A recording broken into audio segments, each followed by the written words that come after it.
I'm on the movie, been the foundation. It's time to move. It's time to move. It's time to move. It's time to move. It's time to move. Yeah, it's time to move. It's time to move. It's time to move. It's time to move.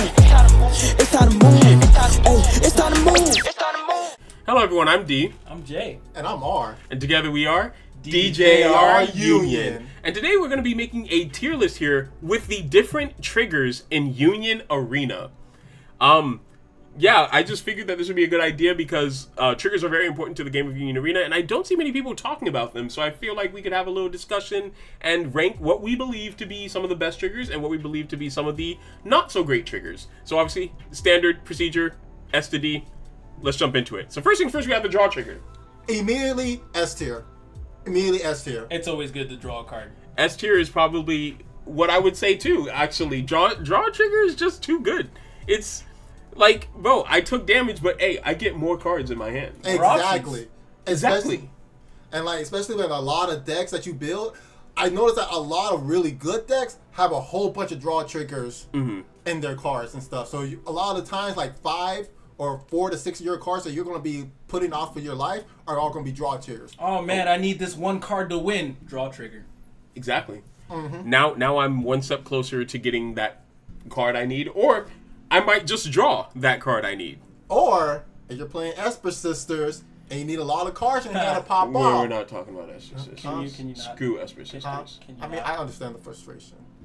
Can you not? Let's say you're playing SAO, ALO, and you need 5 or more cards in your hand to get certain effects off. There we that go. draw trigger will help. I get you. To make a kind of bad deck mediocre, I need those draw triggers. Like, we're going for mid decks around here, all right? All right, next up is the active trigger. I'm not going to place it just yet. I do want to talk about it a little bit. You get to choose one character on your field, switch it to active, and it gains 3k BP until end of turn. What are your guys' thoughts? Now, as much as I want to say that this trigger is good, there's a lot of times where this trigger is whiffing. Yeah, it's situational. Because let you reveal this trigger and you have no creatures on your field, absolutely worthless.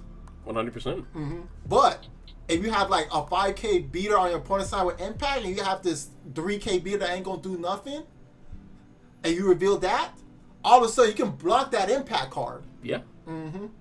So I'm gonna say a solid B, just because it's situational. It can be good even if you don't have a rested character because it still gets that 3k. Yeah. But if you don't have something to use it on, then you're kind of useless. Yeah, I'm kind of in the B tier as well a little bit. I think it's good because you definitely do, of course, get that the extra 3k BP. It sucks to whiff it, but then, like, you know, let's say you block with all 4 of your characters and one of your characters just so happens to survive one of the blocks, and they get an extra attack off. Hitting an active trigger would be able to restand, but of course you'd have to be in that situation, which hints to the situational side of things again, which again brings me back down to B tier, because like every time I think I can put it to A tier, it's just something that's like, it's too mediocre to be in A tier, I think. yeah, I think A tier, it just means like it has a lot less weaknesses than in do strengths, but I feel so the active trigger has an equal amount of weaknesses to strengths. Like, I think B tier is the best way to put it, because even if it even helps in like situations where it's like, say your characters become rested and it has to stay rested the next time it switch to active. Yeah. This card basically negates that, so that way on your follow-up turn you're able to switch your characters back to active. Right. So I think with that added onto the mix, I believe B tier would probably be the best way to put it. All right, next trigger, we have the raid trigger. You get to add the card to hand, or if you have the required energy, you can perform raid with the card. Now, I'll start this one off. I think with the raid trigger, it will probably be an A tier. And the reason I say that is because there are raids that exist in the game that you don't want to raid on your opponent's turn. It's true. So- Bambietta. Yep. Absolutely. Yep. See, now I'm gonna go on a rant because they freaking make this bootleg card that can't do nothing on the enemy. Yep. I was gonna move away from saying it. I wasn't gonna say it. You had to bring it back. Now you just brought his PTSD back. Bro, I'm sorry. I'm about to put this thing in B tier just for that one card. Like, so seriously, bro. R ranks at D tier. Yeah. Wait, you said D tier? No, he said B. He said B. Uh, Honestly, I wanna put it in A just because you can always add it to your hand. You have the option to raid or add it to your hand for cards like Bambietta. I think A is the good. I think A is the happy medium here. I do agree with A as well. It's very versatile. You're able to, like, oh dang, I hit my raid card in my life. I can either, one, put it onto the field and get an extra blocker if I need to block. I get any win played abilities as long as it's not only on my turn Bambietta.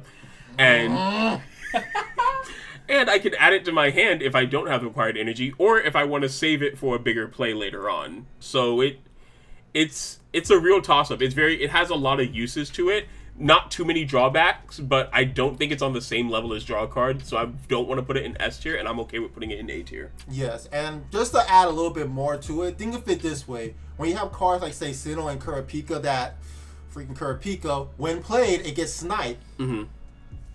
How are you going to use snipe on your enemy, on your opponent's turn? Exactly. Versus like Ichigo, where it's like, when played, remove X amount of cards from your sideline to lower BP or potentially kill a character. Mm-hmm. So it just really dependent on the type of deck you're playing. All right, so moving next, we have the Get trigger. Add this card to hand. I would say it's never a bad thing to add an extra card to your hand, honestly. Especially if it's like, say, one is a 0 cost that you're like, hey, I need 0 cost to start fueling my later plays. Mm-hmm. You can add it to your hand because most 0 cards are add the card to your hand. Also, add your raid fodder to your hand. And yeah. Also, you're just fueling more cards in your hand for other plays. So again, I would say it's be there in, I would say A tier as well, just because of the fact that whereas a draw tier, you're just drawing cards, so you can draw anything. Add to your hand. It's mainly, for the most case, limited to like your 0 cost cards. Mm-hmm. Mm-hmm. Yeah, I would have to agree. I would put it in A as well, because you can never go wrong with adding an extra card. Mm-hmm. It's just like drawing a card, except you know what the card is. Exactly. Except your opponent also knows what the card is. Yeah, true. Yeah. But the thing is that it's not always 0 cost cards, because do remember there are some higher cost cards that have the Get trigger as well, like the 6 energy 2 action Sakuna in JJK Blue. Honestly, you're right. You're right. A lot of sites too. Sites also have Get trigger. All sites have Get trigger. Well, most sites have Get triggers. There are some that don't have it, which is weird. So it can vary from like, say, your fodders to a few raids and like some sidecars. So it's not bad. It's definitely not bad. Yeah, it's definitely up there. Yeah, I'd have to put it in A tier. It's good because you not only do you get your 0 cost cards, but you're also able to get your bigger cards, and if they're not in your deck, you get easier access to them at a quicker point in time. Exactly. So yeah, it's similar to the raid ability where you're able to get the card into your hand or perform raid with it, but it's just goes straight into your hand instead of being put on the field. Exactly. All right, one of the big special triggers, the special trigger. Honestly, I think at this point, if you know you're in arena, there's no question about it. It has to go in S tier. It's just flat out kill a character. Situational though. They have to have a character for you to kill. But I mean, to be fair, I'm still putting it in S. To be fair, because it's any character. They're taking your life, so they gonna have a character on the field. Yeah. No, to be fair, Jay has a point. Oh, if I use one punch, I wasn't thinking of that on the field, and I have a special trigger. It's whiffing. It's whiffing, but it's very situational. So that's still going in S in my book. Yeah. All right, next up is the final trigger. I can't put it in S in good conscience.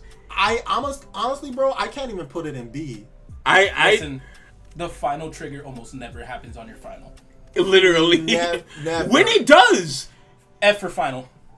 You know what?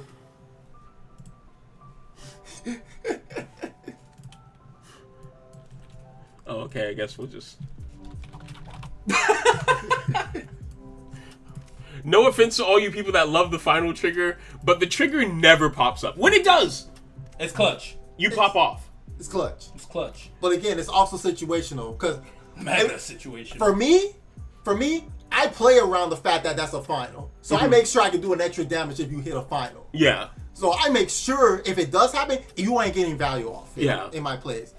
But it's also those situations where it's like it's down to the wire. You can only get one attack. You gotta pray to Lord and Bat that is not a final, and vice versa. But again, a lot of the times it's not a final, so you can't go into a match rely on the fact that I got an extra life. You have to play around the fact that you're not gonna have that extra life.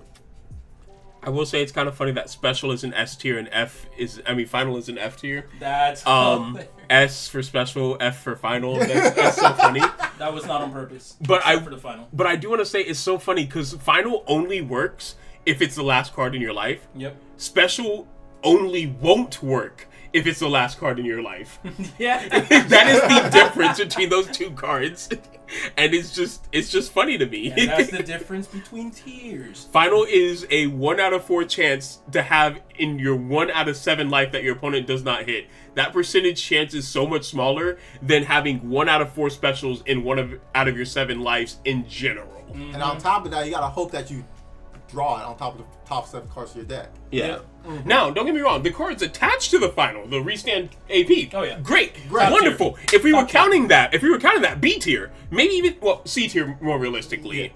Because I don't think that's going to bring it up to B. But we're only talking about the triggers here, and we want to make sure that that's important. We're only talking about the triggers and how they work on the cards in general. So because of the final not being that useful, F tier. Yeah. Plus, we know a lot of people that run decks without even running final triggers, and their decks do really well.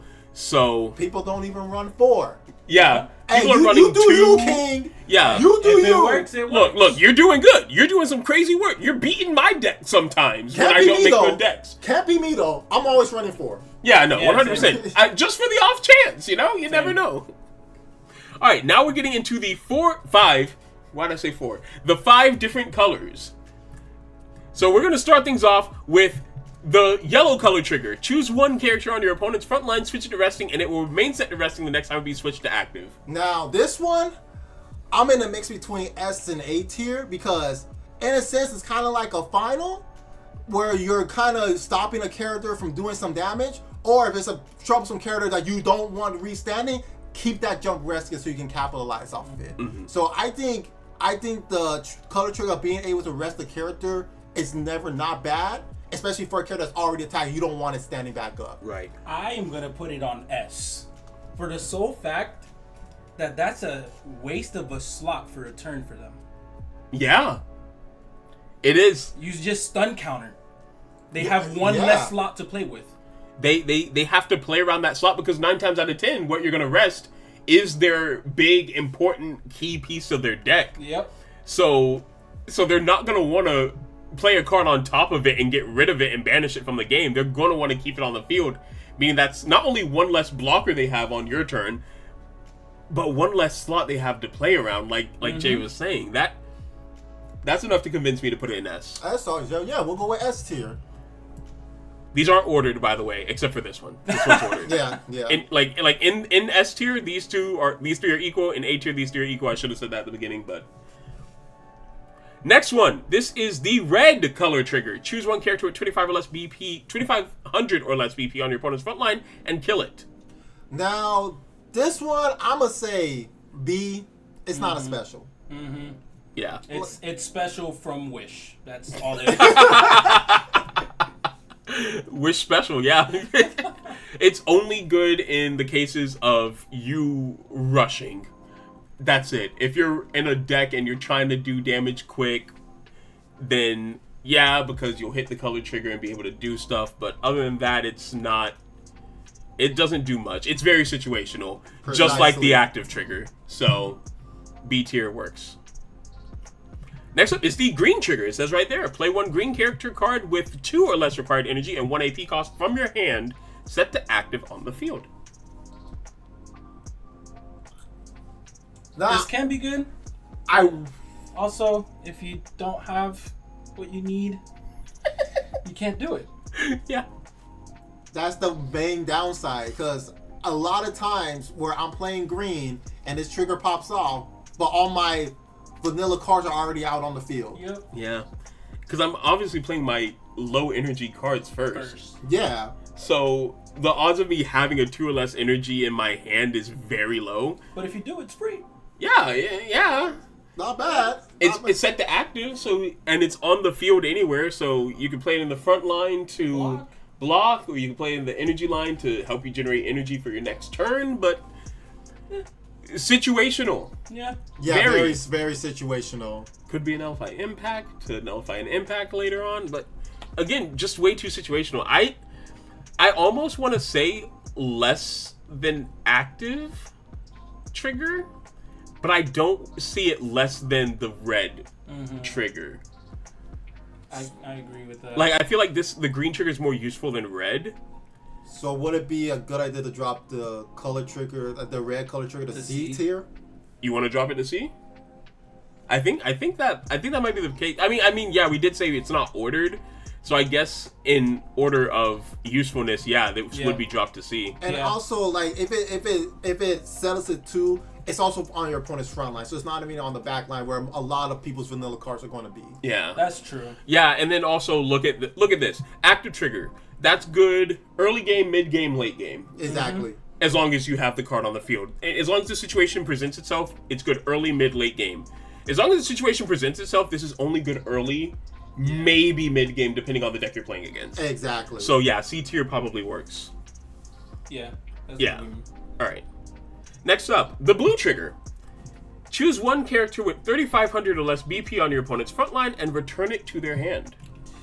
You see, this can be good, but this could also help your opponent. Yeah. It lets them re-trigger their when played if that's what you choose. I honestly, me personally, I can't put it higher than C tier. Yeah. One, because Sword Art Online came out, it's different, but every other color trigger this card was on was a 2 AP color trigger, which is like, bro, what the freak you're doing? Secondly, like Jay was saying, especially against like Purple Gwen, where they have a lot of win play triggers, you're bouncing those cards back to the air. You're only helping them. Yeah. You're only helping them. So I think this has this trigger has bad matchups. Definitely. And it's only the front line again. I 100% agree. Now that I think about it, I don't think there's a single blue card out there with a color trigger that's not 2 action points. Wait, nope, Killua in Hunter x Hunter. Actually, yeah, that's right. it though. Yeah, because the Ginfu that has the color trigger is 2 action points. And then I think the new Leafa is 1 action. I might be wrong on that. The Leafa is 1. That's why I was like excluding SAO. Yeah, they might try to like buff up blue a little bit more. The blue color trigger is not great because of the situational fact that a lot of decks have when played triggers that are really good, and they're on your 3,500 or less BP characters. So you bouncing them back to hands only helping them. Yes, you're getting rid of the board for future attackers that are going to attack you, and then also they won't be able to block because they won't be able to play the character back onto the field because it's in the attack phase and they don't get a second main phase. But if you don't finish them off in that turn, this trigger's not that great. Yeah, I think it really just depends on your matchup. Like I said, this thing will have great matchups, but it also will have terrible matchups. Yeah. Like, even in my Nanami deck, I'm only running 3 color triggers because this trigger's, like, kind of mid. Yeah. The card it's on is great, but 2 action points, well... Yeah, come on. So, what are we thinking? C tier? C. Yeah, I think C might be where we want to put it at. Alright. Interchangeable, as always, these two. I feel like these two are, indeed, some of the worst color triggers. Yeah. And then the last one is going to be the purple one, which is the only color we have left. Play 1 purple character card with 2 or less required energy and 1 AP cost from your sideline, set to active, onto your front line. Now, this one I can argue to be putting it with A tier because of the fact of how often you're going to have a 2 energy or less character into your sideline, especially in the purple archetype where a lot of the decks are built of sacrifice or manipulation of the sideline. I mean, look at Muzan. It's all about killing stuff, building up your sideline. So hitting a color trigger, you're getting more cards that say, oh, when it's sidelined, this happens. So you put it on your front line as a chump blocker, you block an attack, it dies, you get the draw trigger off of its win sideline, and then you also build up your sideline for Muzan to come out. It's Purple. We are making a video about the color wheel. We are going to be talking about the color wheel very soon. But yeah, as far as what R said, this remains true. Purple is really good with having stuff in the sideline, especially your 2 or less energy cards.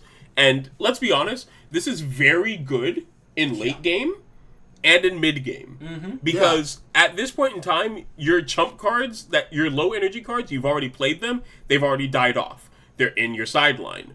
Meaning, this goes a long way versus a card, an effect like red, where it's only good early game because that's when they're playing the lesser BP characters, or even in blue, where you're benefiting the opponent by giving them the opportunity to get more when played abilities off. So it's definitely above these two. It's above green because green is situational. This isn't. So I do have to say A tier is a great spot for it. 100%. Yeah, and even like I said, adding more to it. Look at Purple Bleach. Cards like say the 1-drop Ichigo that when it's played. Look at the top card. Oh my gosh, yes. Some purple cards have when played. That's freaking right. That's so good. Look at Illumi from oh my gosh, yes. Oh my gosh, yeah. Look at Miwa. When played, draw a card. Man, he's just spitting facts right now. Yeah. And that's it. This is our tier list right here. As you see, S tier, draw special and yellow color. If you're running yellow color, make sure you have draw and special triggers in it. You have some of the best triggers in the deck if you have that. Don't run finals is what we're being told. I'm joking. Please run run finals. Like, seriously, you never know. You never know. Plus, the AP restand, it's really good. You get extra stuff going off on your turn. It's mad hype if you pull it off, but most of the time you're not. Don't rely on it. Yeah, Don't do not play your rely game on it. relying on it. I mean, if you're a gambling man, go on, gamble. Spin the All wheel. right, Joey Wheeler. Hey, don't tempt me. C tier is going to be your blue and your red. They're very mid. Very mid. And when I say mid, I mean less than mid. Because the mid ones are your active trigger and your green trigger.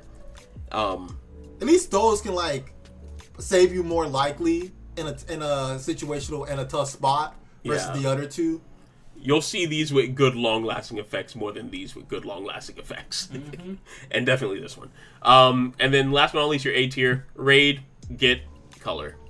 Gotta get some color raid. Yep. Gotta get some color raid. Get some purple raids. Gatorade. Gatorade. Water sucks.